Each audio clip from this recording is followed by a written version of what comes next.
Shalom, selamat pagi Bapak Ibu serta saudara yang dikasihi oleh Tuhan. Kiranya berkat, damai sejahtera dan sukacita dari Tuhan Yesus Kristus senantiasa menyertai kita sekalian. Sebelum kita mendengarkan firman Tuhan dan renungan, marilah kita berdoa. Tuhan Allah Bapa yang Maha Baik, kami sungguh bersyukur atas kebaikan dan kemurahan-Mu, karena Engkau Tuhan yang selalu melindungi, menolong dan menopang kami.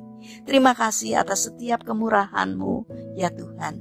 Jika saat ini kami akan mendengarkan firman-Mu, urapilah kami dengan Roh Kudus-Mu, agar kami dapat mengerti dan memahami apa yang Tuhan sampaikan kepada kami, agar karakter kami semakin hari semakin bertumbuh menjadi lebih baik, sehingga semakin berkenan di hati Tuhan.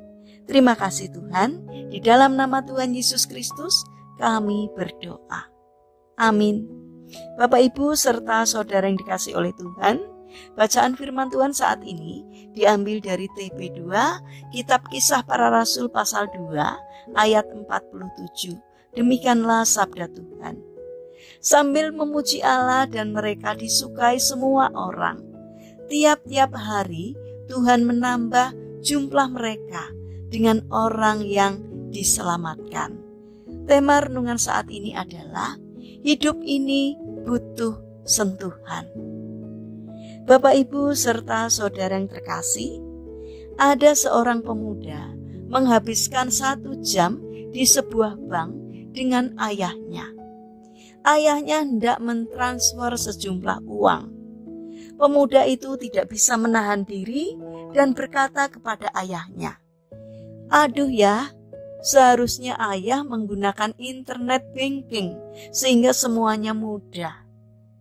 Ayahnya merasa heran dan berkata, "Saya rasa itu tidak perlu." Pemuda itu pun mencoba beradu argumen dengan ayahnya.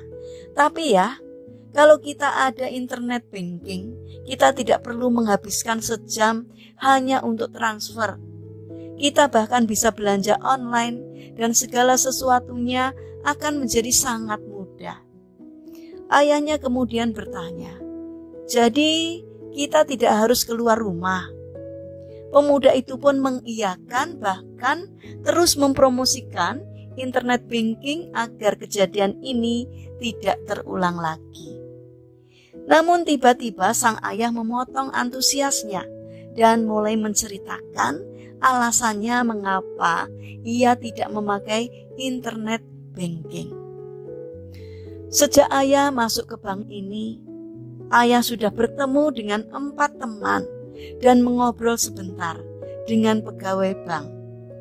"Kamu tahu nak, ayah dan ibumu kan hanya tinggal berdua.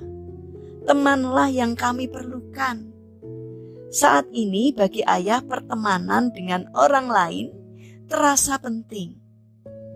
2 tahun yang lalu saat ayah jatuh sakit, pemilik warung langganan dan anaknya menjenguk ayah. Mereka duduk di ruang keluarga, menemani ngobrol dan menghibur kami. "Ketika ibumu jatuh waktu jalan pagi beberapa hari lalu, petugas keamanan keliling melihatnya dan segera mengantarkan ibu pulang ke rumah, sebab ia tahu di mana kami tinggal." Sekarang pertanyaannya, apakah ayah dan ibu akan mengalami sentuhan manusia jika segala sesuatunya menjadi online? Ayah ingin mengenal pribadi yang sedang berelasi dengan ayah. Ini yang dapat menciptakan ikatan dan rasa aman. Itulah sebabnya mengapa banyak orang yang mengenal ayah dan ibumu kemudian bersahabat dengan kami. Nak, teknologi memang penting, tapi bukan inti kehidupan. Ingat untuk meluangkan waktu bersama orang-orang di sekitarmu, bukan dengan gadget. Kemajuan zaman membuat kita dengan mudah mengakses banyak hal, sehingga kita melupakan untuk menjalin hubungan dengan orang lain, bahkan dengan anggota keluarga sendiri di rumah. Pertemuan pribadi satu dengan yang lain sudah bukan lagi hal yang utama. Bahkan sering kita melihat sebuah keluarga keluar makan malam bersama. Mereka masing-masing sibuk dengan gadgetnya. Perkembangan teknologi memang hal yang bagus. Namun jika perkembangan itu menjadikan kita jauh satu dengan yang lain, kita harus berusaha untuk mengontrolnya. Bapak, Ibu, serta saudara yang dikasihi oleh Tuhan, marilah kita belajar untuk menjalin kembali hubungan yang sudah terputus. Karena kita juga membutuhkan orang lain dalam hidup kita, terutama orang-orang yang terdekat dengan kita. Teknologi memang bisa membuat orang-orang yang jauh menjadi dekat, namun jangan sampai membuat orang-orang yang dekat menjadi jauh. Marilah kita bangun karakter untuk membangun relasi dengan sesama. Karena melalui relasi, kasih dapat dipraktekkan secara nyata. Mari kita berdoa. Tuhan Yesus yang Maha Baik, berkatilah kami agar melalui kehadiran kami banyak orang yang diberkati oleh Tuhan.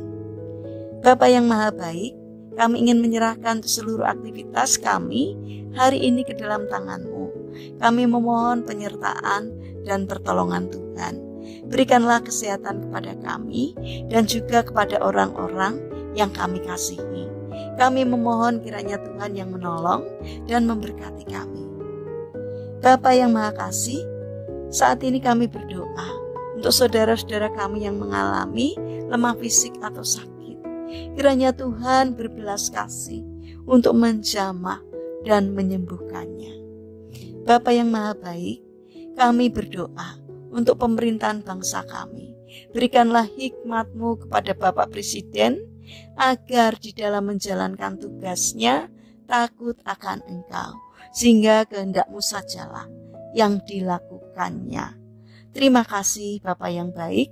Kami serahkan doa dan sembahyang kami hanya di dalam nama Tuhan Yesus Kristus. Amin. Puji Tuhan, Bapak, Ibu, serta saudara yang terkasih, kiranya firman Tuhan dan renungan hari ini dapat menjadi berkat bagi kita semua. Haleluya.